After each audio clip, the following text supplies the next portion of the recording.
You have been struggling with your credit profile score or even stuck. Let's say you've been stagnant at a 600, 650, 680 or more, and you're looking to change that, then you came to the right place. In today's lesson, I'm gonna give you 3 more credit hacks that will drastically boost your credit score. All you will need to succeed is 1 credit card, your accurate credit profile, and the willingness to get this done. That's all you will need, I promise. So go ahead, go get your pen and paper. I'll wait right here because I promise you this is gonna be a great one. And without further ado, let's dive in.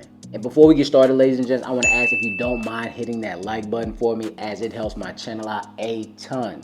And it also gets the video out there to the algorithm. I really appreciate you guys' support. Now, enough of me rambling. Let's get back into these credit card hacks. Now, just to let you know, ladies and gents, you are not required to have a specific type of credit card or a specific number of credit cards to do these credit hacks. I know I have a lot of people that watch my videos that are in the Amex family, and I know I also have people that have subprime credit cards like Open Sky, Credit One, and things of that nature, and it's fine either way. We are all in the same boat of personal credit.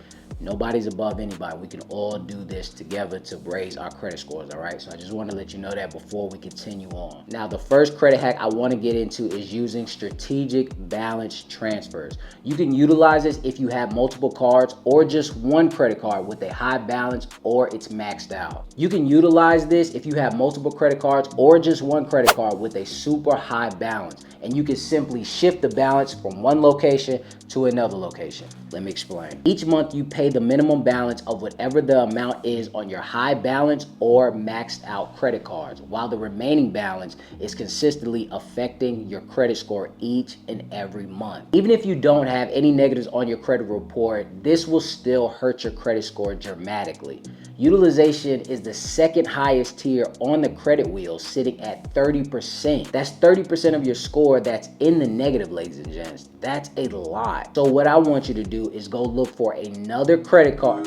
Hang on. Before you boo me and tell me I'm trying to put you in more debt, listen to what I gotta say about doing this, all right? Hang on. Again, so what I want you to do is go get another credit card that has a promotion of giving a 0% APR interest for 12 months or more. I know I've talked about this before, but I'm about to go way more into depth on how you can use this strategy. Let's say, for example, if you got the Chase Freedom Unlimited right now, they're running a promotion where they give 0% APR for the next 15 months. Now, let's say that you get that 0 APR card. Okay, step 1 is done. I'm glad you got it. Now, let me use this as an example. So let's say credit card 1 is due every month on the 15th. And mind you, this is your maxed out credit card, right? Credit card 1. Due on the 15th, right? And let's say with the next card, credit card 2, with the 0 APR rate, the due date is on the 25th. So what you're going to do is you're going to transfer that high balance from credit card 1, that we're going to transfer that on the 13th to card number 2, which is the 0 APR card. So when the due date actually comes on the 15th, like I told you for card number 1, that high balance is not going to show up, thus lowering your utilization. 30%, ladies and gents. And with credit card 2, remember I stated the due date is on the 25th. So on the 23rd, you will request to send it back to your old credit card, so that balance does not show up on the new credit card either, thus not showing a high utilization. And now you have a few weeks before you have to rinse and repeat the cycle, thus the balance not growing interest and your credit score not being affected in the meantime. And you can still attack that high balance throughout this time, all right? And I know I'm gonna have somebody in the comment section or somebody thinking, well, that's a lot. I shouldn't have to move stuff back and forth. That's too much. Remember in the beginning, I said you had to have the willingness to do this? I told you, these hacks come with a little bit of strategy. And this isn't even hard to do. Anyway, now these are real credit hacks that I really enjoy the most due to the strategies that you actually have to put in place to actually win. Now, the next hack that I have for you is actually optimizing credit card dates. Let me explain. Now, if you don't know what I'm referring to as far as optimizing credit dates, because I know some people only think that, you know, as long as you pay everything on the due date with your credit card, you're fine.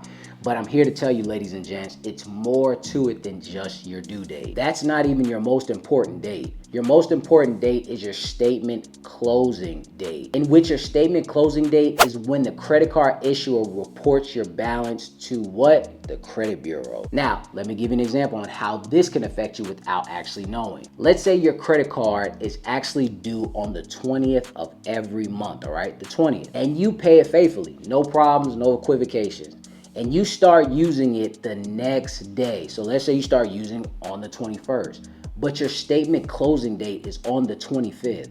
So whatever you accumulated within those 5 days is going to be reported to the credit bureaus. And I know a lot of people that start putting their rent, car notes, insurance, the real heavy purchases on their credit card as soon as the due date passes, because they believe that they have a whole month before they have to pay this off, which is why this can be very harmful. So I want you to tackle this by accessing those 2 dates, whether it's by calling the lender and actually asking them, hey, when is my due date? When is my statement of closing date? I need you to get these 2 dates in your possession, okay? And make sure that if the statement date is 3 to 5 days after your due date, you do not touch that card until the day after that. So if your due date is the 20th and your statement closing date is the 25th, in that 5-day time period, you do not touch that card. You can touch it on the 26th, do not touch it on the 24th, all right? I've even seen in some instances where the statement closing date is before the actual due date. Yes, that is a thing. So what you have to do is actually strategize to pay the actual balance before your due date. Or the easiest thing you can do that people don't know that you can do, you can actually call up your lender again and ask them to rearrange your statement closing date and your due date. Because having balances, even high balances, reporting to your credit score is what's keeping your credit profile stagnant or continuously going down. And on this channel, we strive to go for greatness, aka going up. We don't go backwards. So I need you to utilize and get all of these dates in place, okay?